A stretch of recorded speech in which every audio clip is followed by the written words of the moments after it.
ইরানে আবার আক্রমণ শুরু করছে আমেরিকা। যুদ্ধটা থামতে থামতেও শেষ পর্যন্ত থামল না। আমেরিকা ট্রাম্পের জামানায় হয়ে উঠেছে আনপ্রেডিক্টেবল।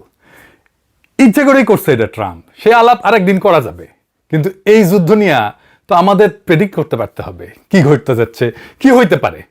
কারণ আমাদের জন্য, আমাদের দেশের জন্য, দেশের জনগণের ভবিষ্যৎকে প্রোটেক্ট করতে হইলে আমাদের ভূ রাজনীতির সব হিসাব নিকাশ সম্পর্কে স্পষ্ট ধারণা থাকতে হবে। তাইলেই এই জটিল সময়ে আমরা অতিক্রম করতে পারবো। এই যুদ্ধে ইরান, আমেরিকা আর ইসরায়েলের শক্তি আর দুর্বলতাগুলো আমাদের খুঁটায় খুঁটায় জানতে হবে। আজকে ইসরায়েলের এক গোপন জিগরি দোস্ত সম্পর্কে জানবো, যার উপরে ইসরায়েলের সামরিক এবং অর্থনৈতিক শক্তি অনেকাংশে নির্ভর করে। কোন সেই দেশ? ইসরায়েলের সাথে ইন্ডিয়ার সম্পর্ক থাকবে, আমেরিকার সম্পর্ক থাকবে, পশ্চিমাদের সম্পর্ক থাকবে, এটা বোঝা যায় কেন থাকবে। আমরা বুঝি, এমনকি কিছু সুন্নি মুসলিম দেশের সাথে সম্পর্ক নিয়ে মনকে বুঝ দেওয়া যায় যে এটা থাকতে পারে। কিন্তু আজকের দিনে একটা শিয়া মুসলিম দেশ ইসরায়েলের ঘনিষ্ঠ মিত্র, এটা শুনলে কেমন লাগবে? নিশ্চয়ই খুব অবাক হইবেন। আবার উল্টা দিকে যে ইসরায়েল মুসলমান নামটা পর্যন্ত শুনতে পারে না, শিয়া মুসলমানদের নামটা পর্যন্ত শুনতে পারে না, ইরান যাদের একমাত্র শত্রু, তারা কিভাবে একটা মুসলমান রাষ্ট্রের সাথে, শিয়া রাষ্ট্রের সাথে গভীর রাজনৈতিক সামরিক সম্পর্ক, অর্থনৈতিক সহযোগিতার সম্পর্ক গড়ে তোলে। আজকে ইসরায়েলের এমন একটা গুপ্ত প্রেমিকের গল্প আপনাদের বলবো।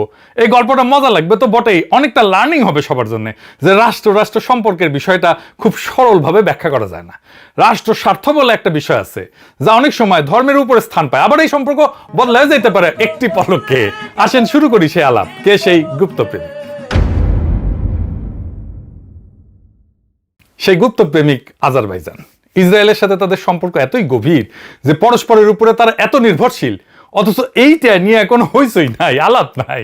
হ্যাঁ, বুঝেছেন, কোনো হইচই নাই। পরিবেশটা খুব সুন্দর। পরিবেশটা সুন্দর না? কোনো হইচই আছে? 2009 সালে ফাঁস হওয়া একটা মার্কিন কূটনৈতিক তার বার্তায় আজারবাইজানের প্রেসিডেন্ট ইলহাম আলিয়েভ তার দেশের সঙ্গে ইসরায়েলের সম্পর্ককে একটা আইসবার্গ বা হিমশৈলের সাথে তুলনা করছিলেন। মানে হিমশৈলে তো জানেন তো, যার 9 দশমাংশ থাকে পানির নিচে আর 1 দশমাংশ থাকে পানির উপরে। তো এইরকম পানির উপরে অল্প একটু আছে, কিন্তু ভিতরে অনেক গভীর। আজ প্রায় 2 দশক পর সেই হিমশৈল পানির অনেক উপরে মাথা তুলে দাঁড়াইছে। এটা এমন এক সম্পর্ক যা সমস্ত রাজনৈতিক ধারণাকে ভেঙে দেয়। একদিকে শিয়া সংখ্যাগরিষ্ঠ একটা মুসলিম দেশ, অন্যদিকে ইহুদি রাষ্ট্র ইসরায়েল, যাকে বেশিরভাগ মুসলিম বিশ্ব কূটনৈতিকভাবে দূরে রাখে। অথচ এই দুই রাষ্ট্র গত 3 দশক ধরে গড়ে তুলছে মধ্যপ্রাচ্যের অন্যতম স্থিতিশীল এবং গভীর কৌশলগত অংশীদারিত্ব। প্রশ্ন হলো কেন এবং কিভাবে? সোভিয়েত ইউনিয়নের পতনের সঙ্গে সঙ্গে আজারবাইজান স্বাধীনতা ঘোষণা করে 1991 সালের অক্টোবরে। মাত্র 2 মাসের মধ্যে 1991 সালের 25শে ডিসেম্বর ইসরায়েল আনুষ্ঠানিকভাবে আজারবাইজানের স্বাধীনতাকে স্বীকৃতি দেয়। আজারবাইজানকে স্বীকৃতি দেওয়া প্রথম রাষ্ট্রগুলোর একটা হিসাবে 1992 সালের 7 এপ্রিল স্থাপিত হয় পূর্ণ কূটনৈতিক সম্পর্ক। ইসরায়েল 1993 সালে বাকুতে দূতাবাস খোলে, কিন্তু এই সম্পর্কের বীজ বপন হয়েছিল আরো আগে। 1990 সালে জানুয়ারিতেই বাকুতে গঠিত হয়েছিল Azerbaijan Israel society. Soviet union আমলে, সোভিয়েত ইউনিয়ন তখনও ভাঙে নাই। আর সোভিয়েত উত্তর সময়ে দুই জাতির মধ্যে সংযোগ স্থাপনের আগ্রহ ছিল পারস্পরিক। একটা গুরুত্বপূর্ণ সামাজিক ভিত্তি এখানে কাজ করছে, অবশ্য সেটা বলে রাখা ভালো। আজারবাইজানে ঐতিহাসিকভাবে 1500 বছর থেকে ইহুদিরা থাকে। ইহুদিরা কুবা জেলার কিরমিজি কাজাবাকে কখনো কখনো ককেশাসের জেরুজালেম নামে ডাকা হয়। এটা বিশ্বের অন্যতম প্রাচীন সংখ্যাগরিষ্ঠ ইহুদি বসতিগুলোর একটা। ঐতিহাসিকভাবে এইখানে ইউরোপের অন্যান্য দেশের মতো ইহুদি বিদ্বেষ কখনো ছিল না, যা দুই জাতির সহাবস্থানের একটা অনুকূল সামাজিক পটভূমি তৈরি করছিল। সম্পর্কের প্রথম বড় মোড় আসে 1997 সালে, যখন নেতানিয়াহু প্রথম ইসরায়েলি প্রধানমন্ত্রী হিসেবে বাকু সফরে যায় হেইদার আলিয়েভের, মানে এখন বর্তমান প্রেসিডেন্টের বাবা, কিন্তু ওর সঙ্গে সাক্ষাৎ করে। আর একটা গুরুত্বপূর্ণ মোড় 2010 থেকে 11 সালে, যখন আজারবাইজান সামরিক আধুনিকায়নের প্রয়োজনে ইসরায়েলি অস্ত্রের দিকে ঝুঁকে যায়। তো এখন প্রশ্ন হইল, এই যে একটা মুসলিম দেশের সাথে ইসরায়েলের সম্পর্ক, এই সম্পর্ক করতে কেন ধর্ম বাধা হইল না? এইটা গেল একটা ধাঁধা। একটা মুসলিম দেশ কিভাবে ইসরায়েলের সবচেয়ে নির্ভরযোগ্য মুসলিম বিশ্বের অংশীদার হয়ে উঠল? কয়েকটা কারণ আমরা দেখতে পারি। সোভিয়েত ইউনিয়নের এই কমিউনিস্ট উত্তরাধিকারের কারণে আজারবাইজান সাংবিধানিকভাবে কঠোরভাবে ধর্মনিরপেক্ষ। ধর্ম এবং রাষ্ট্র এখানে পৃথক, তাদের মতো আর কি। ধর্মীয় পরিচয় জাতীয় পররাষ্ট্রনীতির নির্ধারক হয় না, রাষ্ট্রীয় স্বার্থই মুখ্য। এইটা ইরানের ধর্মতান্ত্রিক শাসন ব্যবস্থার পুরো বিপরীত। আজারবাইজানের প্রেসিডেন্ট আলিয়েভের ইসলাম এবং ফিলিস্তিনের মতো ইস্যুর প্রতি বিশেষ কোনো আলাদা টান নাই, আলাদা আবেগও নাই। আর ইরানের সঙ্গে গভীর অবিশ্বাস আছে একটা আজারবাইজানের। এটাই আসলে মূল সম্পর্কের মূল চালিকা শক্তি। এখানে আসল গল্প। ভৌগোলিক ধর্মীয় নিকট্য সত্ত্বেও তেহরান এবং বাকুর সম্পর্ক দীর্ঘদিনের সন্দেহে ভরা। ইরানের দিক থেকে সন্দেহ কি? এটা জাতিগত আজেরি প্রশ্ন। মানে ইরানের বিপুল সংখ্যক জাতিগত আজেরি বাস করে। আনুমানিক ইরানের জনসংখ্যা 16 থেকে 18%, অনেক বড়। মানে আজারবাইজানের নিজের যে জনসংখ্যা তার 3 গুণ থাকে আজেরি জনগণ ইরানে। তেহরান আশঙ্কা করে যে এই আজারবাইজান এই জনগোষ্ঠীর মধ্যে বিচ্ছিন্নতাবাদী অনুভূতি উস্কে দিতে পারে। দেয়ও কিন্তু, আমরা এটা পরে দেখব। আজারবাইজান আবার নিজে আবার ভয় করে যে ইরানের বিপ্লব আবার আমার দেশে চলে আসে কিনা। আবার এবং ইরানের নেতারা কিন্তু আজারবাইজানি ইসলাম বিপ্লব রপ্তানির কথা বলছে। এটা আজারবাইজান ডরায়। ইনফ্যাক্ট ইরানের বিপ্লবের কারণেই সোভিয়েত ইউনিয়ন ভয় পাইছিল যে ইরানের আশেপাশে থাকা মুসলমান প্রধান দেশগুলা ইসলামী বিপ্লব যেন না হয়ে যায়। সেই জন্য তারা আফগানিস্তানে আগ্রাসন চালাইছিল, একটা বাফার স্টেট চাইছিল। এই নিয়ে আমার একটা এপিসোড আছে, টাইম থাকলে দেখে নিয়েন। আবার ইরান আজারবাইজানের প্রতিদ্বন্দ্বী, ওটা কিন্তু খ্রিস্টান সংখ্যাগরিষ্ঠ আর্মেনিয়া, ওর সঙ্গে সম্পর্ক রাখছে, যা বাকুর চোখে ধর্মীয় সংহতির চাইতে ভূরাজনৈতিক প্রশ্নটাই সামনে চলে আসে। শত্রুর শত্রু আমার বন্ধু, এই যুক্তি সম্পর্কের ভিত্তি।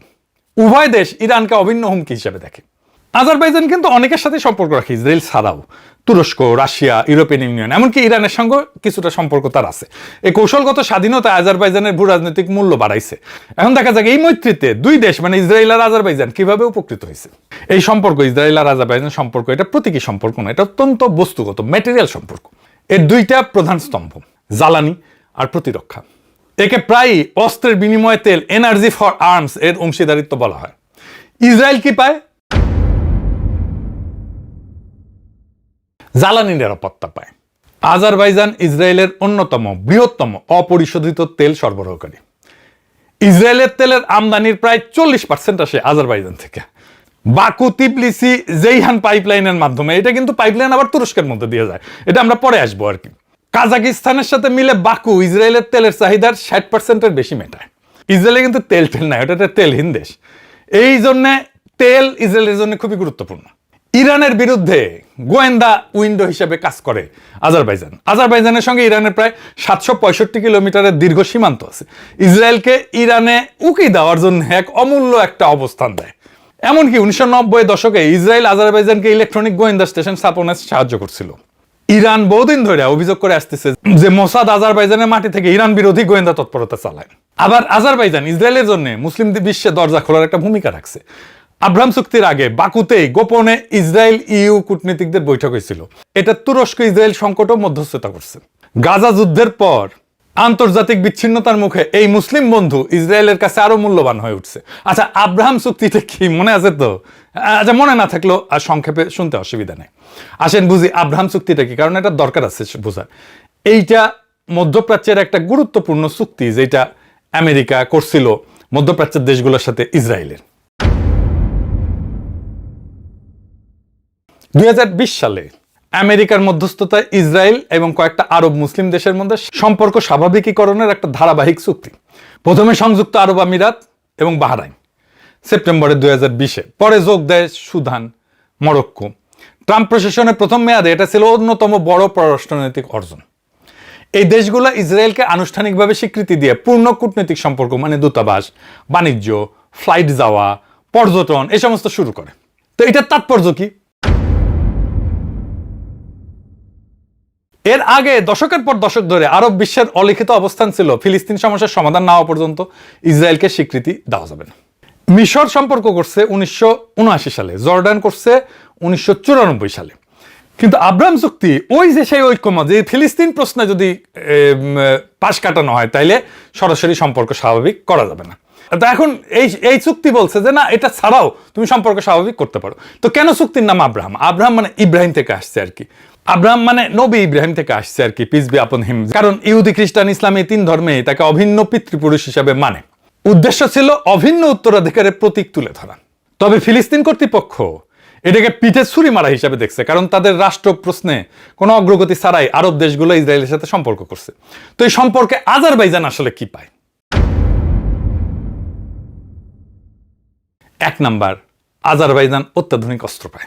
স্টকহোম ইন্টারন্যাশনাল পিস রিসার্চ ইনস্টিটিউটের তথ্য মতে 2016 থেকে 2020 সালে এই সময়ের মধ্যে আজারবাইজানের মোট বড় অস্ত্র আমদানির প্রায় 69-70% আসছে ইসরায়েল থেকে। এই সময় প্রেসিডেন্ট আলিয়েভের ভাষ্যমতে বাকু প্রায় $5 বিলিয়ন অস্ত্র এবং সামরিক প্রযুক্তি কিনছে, যার মধ্যে ছিল কুখ্যাত আত্মঘাতী ড্রোন যার নাম ছিল হারপ এবং হারমেস অ্যারোস্টার ড্রোন। 2023 সালে প্রায় $1.5 বিলিয়ন বারাক এমএক্স ক্ষেপণাস্ত্র প্রতিরক্ষা ব্যবস্থা এবং $120 মিলিয়ন দুইটা স্যাটেলাইট কেনার চুক্তিও হয়। আপনারা জানেন যে আর্মেনিয়ার সাথে আজারবাইজানের দায় কুমড়ায় সম্পর্ক, ইন্ডিয়া পাকিস্তানের মতো।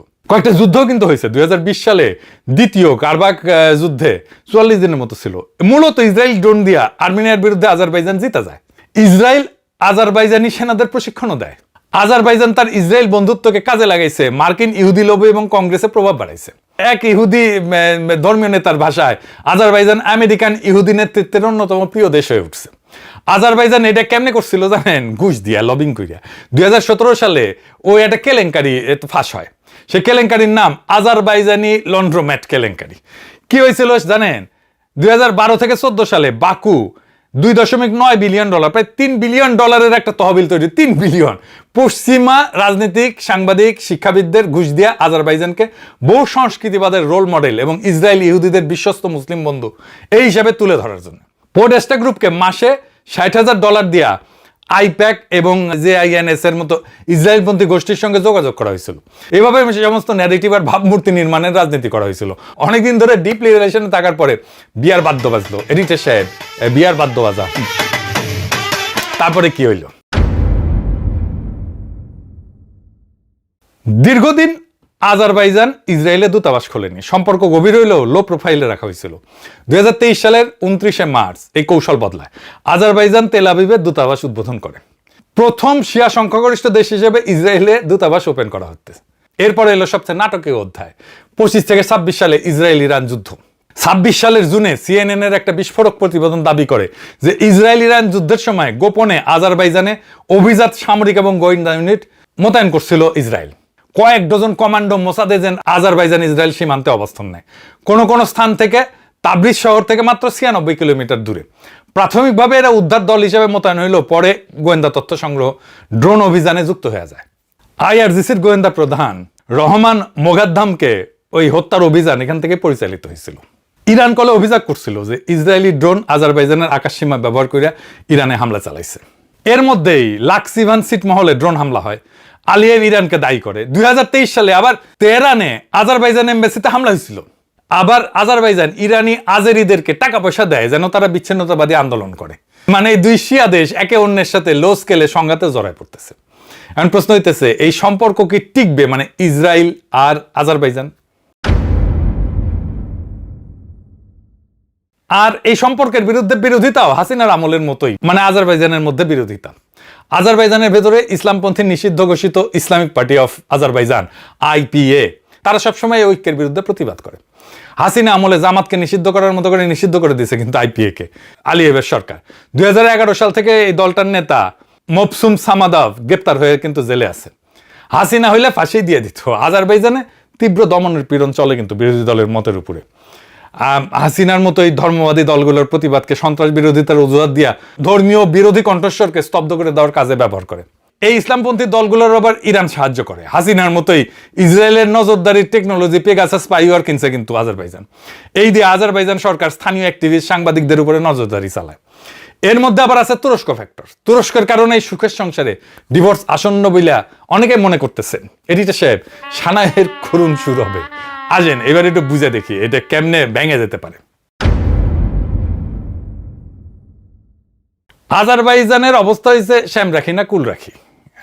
আজারবাইজানের কিন্তু সবচেয়ে ঘনিষ্ঠ মিত্র তুরস্ক, যার সাথে ইসরায়েলের সম্পর্ক ক্রমশ শত্রুতাপূর্ণ হয়ে উঠতেছে। এরদোয়ানের চাপে শেষ পর্যন্ত আজারবাইজান ইসরায়েলের সম্পর্ক ধ্বংস হয়ে যেতে পারে। আজারবাইজান আর তুরস্ক নিজেদেরকে এক জাতি বলে, কিন্তু ওদের স্লোগানই আছে এক জাতি দুই রাষ্ট্র নামে। তুরস্কের সঙ্গে আজারবাইজানের সম্পর্কটা সম্পূর্ণ ভিন্ন মাত্রার। দুই দেশের নিজেদের ভাষায় এটা এক জাতি দুই রাষ্ট্র, জাতিগত, ভাষাগত, সাংস্কৃতিক এবং ঐতিহাসিক ভ্রাতৃত্ব। এখানে সহযোগিতা কেবল অস্ত্র বেচা কেনা সীমাবদ্ধ না।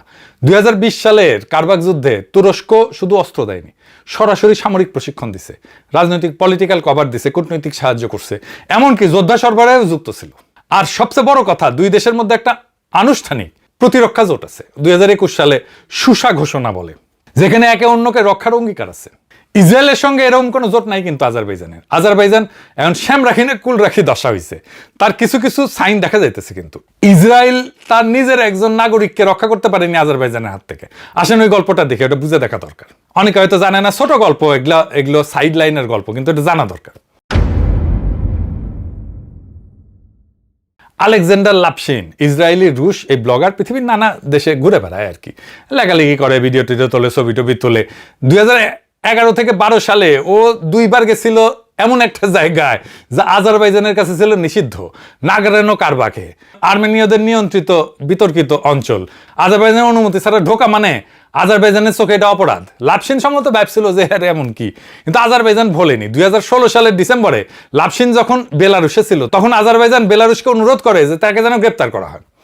তারপরে শুরু এক অদ্ভুত টানাপোড়েন। ইসরায়েল প্রতিবাদ জানায়, কারণ লাপশিন তো তাদেরও নাগরিক, কিন্তু সে প্রতিবাদ কাজে আসেনি। বেলারুশ তাকে তুলে দেয় আজারবাইজানের হাতে।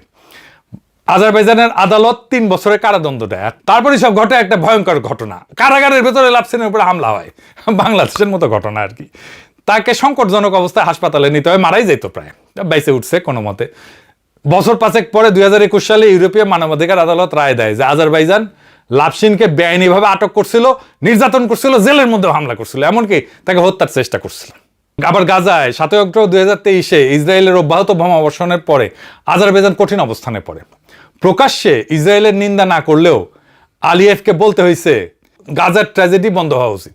এমনকি এসোসিয়েআর বিবৃতি দেয়, দাবি করে। ও আচ্ছা, ভালো কথা, এসোসিয়েআর মানে কি জানেন তো? এসোসিয়েআর হইল আজারবাইজানের রাষ্ট্রীয় তেল কোম্পানি, পুরো নাম state oil company of the Azerbaijan Republic. এরা বিবৃতিতে বলছে যে তারা ইসরায়েলে সরাসরি তেল বিক্রি করতেছে না, নিছক পাইপলাইন চুক্তির শর্ত পূরণ করতেছে। হ্যাঁ, আবার দেখেন, মানে এই এসোসিয়েআর ইসরায়েলের তামার গ্যাস ক্ষেত্রে 10% শেয়ার কিনছে। এই তামার গ্যাস কেন্দ্র কিন্তু ইসরায়েলের বিদ্যুতের একটা বড় অংশ যোগায়। অর্থাৎ আজারবাইজান কেবল তেল বিক্রেতা না, ইসরায়েলের জ্বালানি অবকাঠামোর মালিকানাতেও ঢুকে গেছে আদানির মতো, বুঝে যাও। এই তেল আবার ইসরায়েলে যায় তুরস্কের উপর দিয়া, এই এক পাইপলাইন দিয়া। কে কার ধুলায় অন্ধকার। গাজা যুদ্ধের তীব্রতম সময় আজারবাইজান তেল সরবরাহ বন্ধ করেনি, বরং 2023 থেকে 2024 প্রথমার্ধে ইসরায়েল তেল রপ্তানি প্রায় 55% বাড়াইছে। সম্পর্ক এই মুহূর্তে ঐতিহাসিক শীর্ষে। 2026 সালের জানুয়ারিতে ইসরায়েলি পররাষ্ট্রমন্ত্রী বলছে দূতাবাস খোলার পরে সম্পর্ক নাটকীয়ভাবে ঘনিষ্ঠ হয়েছে। যদি ইরানের শাসন বদলায়, যদি ইরানের যুদ্ধ দীর্ঘায়িত হয়, বা তেহরান ওয়াশিংটন সম্পর্ক যদি স্বাভাবিক হয়ে যায়, দুইটা ক্ষেত্রেই, তাহলে ইসরায়েলের কাছে আজারবাইজানের কৌশলগত মূল্য কমে যাবে। ইসরায়েল যদি আবার ইরানি তেল কিনতে পারে, আজারবাইজানের জ্বালানি গুরুত্ব কমে যাবে। ইরানের শক্তি যদি কমে যায়, যুদ্ধ যদি দীর্ঘায়িত হয়, বা ইরান যদি ধরেন পরাজিত হয়ে যায়, আল্লাহ না করুক, তাইলে তুরস্ক ইসরায়েলের প্রধান ভূ রাজনৈতিক প্রতিপক্ষ হয়ে উঠবে। আমার বিশ্বাস এইটা। তাইলে আঙ্কারার সাথে বাকুর ঘনিষ্ঠতা প্র্যাকটিক্যালি রাখা যাবে না। ইরান যুদ্ধ যদি মারাত্মক আকার ধারণ করে, বিপুল জাতিগত আজেরি শরণার্থী আজারবাইজানে ঢুকতে পারে, যা বাকুর জন্য বিরাট বোঝা হবে। ওদের জনসংখ্যার 3 গুণ বেশি লোক। এই সংকটে আজারবাইজানের সবচেয়ে বেশি নির্ভর করবে তুরস্কের উপরে, ইসরায়েল না। কেন? লক্ষ লক্ষ জাতিগত আজেরি শরণার্থী সীমান্তে, কিংবা আজারবাইজান নিজেই সামরিক হুমকির মুখে। এমন অস্তিত্বগত সংকটে আজারবাইজানের আসলে যেটা দরকার, এটা হইতেছে স্থল সীমান্তে প্রকৃত সামরিক ব্যাকআপ এবং সেনা, যা কেবল প্রতিবেশী তুরস্ক দিতে পারে। ভৌগোলিকভাবে দূরের ইসরায়েল না, ইসরায়েল ড্রোন পাঠাইতে পারবে, কিন্তু সীমান্তের ট্যাঙ্ক আর সৈন্য পাঠাইতে পারবে না। রাজনৈতিক এবং কূটনৈতিক ছত্রছায়াও তুরস্ক দিতে পারবে। তুরস্ক একটা ন্যাটো সদস্য, বড় আঞ্চলিক শক্তি, যে আজারবাইজানের হয়ে আন্তর্জাতিক মঞ্চে দাঁড়াইতে পারে। আবার ইরানের মতো প্রতিবেশীকে সরাসরি প্রতিরোধ করার সক্ষমতা আঙ্কারার আছে। জোট এবং চুক্তির বাধ্যবাধকতা তো আছেই। তুরস্ক তো আইন এবং রাজনৈতিকভাবে আজারবাইজানকে রক্ষায় প্রতিশ্রুতিবদ্ধ। ইসরায়েলের এমন কোনো দায় নাই। ইসরায়েল সাহায্য করবে যতক্ষণ আজারবাইজান নিজের ইরান বিরোধী স্বার্থে কাজে লাগে। আসল কথা হইতেছে ইসরায়েল আজারবাইজানের সুবিধার অংশীদার, পার্টনার অফ কনভিনিয়েন্স। আর তুরস্ক তার নিরাপত্তার গ্যারান্টার, সিকিউরিটি গ্যারান্টার। শান্তির সময় দুটোই মূল্যবান, কিন্তু প্রকৃত সংকটে অস্ত্র বিক্রেতার চাইতে ভাতৃপ্রতিম জোটই বেশি নির্ভরযোগ্য। তো এই হইল ইসরায়েলের গুপ্ত প্রেমিকের গল্প। এখন প্রশ্ন হইল, এই গল্প থেকে আমরা কি শিখলাম রাষ্ট্র হিসেবে, জাতি হিসেবে? একটা শিয়া মুসলিম দেশ, যার ইরানের সাথে ধর্ম মেলে, ভাষা মেলে, সীমান্ত মেলে, সেই কিনা ইসরায়েলের সবচেয়ে বিশ্বস্ত মুসলিম বন্ধু। আবার ইরান দেখেন, একটা মুসলিম রাষ্ট্র, সে খ্রিস্টান আর্মেনিয়া রক্ষায় পক্ষ নেয়, ধর্ম এখানে যত না নিয়ামক, তার চেয়ে অনেক বেশি নিয়ামক রাষ্ট্রের স্বার্থ। এটাই আন্তর্জাতিক রাজনীতির নির্মম সত্য। এইখানে কোনো স্থায়ী বন্ধু নাই, স্থায়ী শত্রু নাই, আছে শুধু স্থায়ী স্বার্থ। মুসলিম অমুসলিম, শিয়া সুন্নি এই সমস্ত পরিচয়ের গল্প দিয়া রাষ্ট্রের আচরণ ব্যাখ্যা করতে গেলে আপনি বারবার ধরা খাবেন। রাষ্ট্র চলে ঠান্ডা মাথার হিসাব নিকাশে, তেল, অস্ত্র, নিরাপত্তা, ভূ রাজনীতি, আর এই সম্পর্কের ভবিষ্যৎটাও সেই হিসাবেই বাধা থাকে। আজ যে আজারবাইজান ইসরায়েলের সম্পর্ক হিমশৈল হইয়া পানির উপরে মাথা তুলে দাঁড়ায় আছে, সেটা দাঁড়ায় আছে একটাই খুঁটির উপরে, অভিন্ন শত্রু ইরান। যেদিন সেই শত্রু থাকবে না, সেদিন হিসাব বদলায় যাবে, সেদিন এই প্রেমও ফিকা হয়ে আসবে। বাকুর আসল বর্ষা তখন দূরের অস্ত্র বিক্রেতা ইসরায়েল হবে না, বরং পাশের ভাই তুরস্ক হবে। কারণ বিপদের দিনে অস্ত্র বেচা বন্ধু কাজে আসে না, কাজে আসে রক্তের সম্পর্ক আর জোটের অঙ্গীকার। শিলং সালাউদ্দিনের যে গল্প শোনায় না, ভূ রাজনীতির সহজ পাঠ, স্ত্রী পাল্টানো যায়, প্রতিবেশী পাল্টানো যায় না। প্রতিবেশীকে কখনো পাল্টানো যায় না। কথায় আছে যে আপনি আপনার স্ত্রী পাল্টাতে পারবেন, কিন্তু প্রতিবেশী তো আপনি পাল্টাতে পারবেন না। শুনেছেন? তার মানে কি? রাজনীতি মানে প্রতিবেশীর সাথে আমার সম্পর্কটা কি হবে? প্রতিবেশী বদলানো যাবে নাকি যাবে না, এটা তো রাজনীতির কোনো আলাপ না। আর এই সম্পর্ক বদলাই যেতে পারে একটা পলকে। শিলং সালাউদ্দিনকে বলতে হবে প্রতিবেশীর সাথে আমাদের সম্পর্কটা কি হবে। যাই হোক, শুরুতে যে কথাটা বলছিলাম, এই জটিল সময়টা পার হইতে হইলে আমাদের ভূ রাজনীতির হিসাব নিকাশগুলো বুঝতে হবে।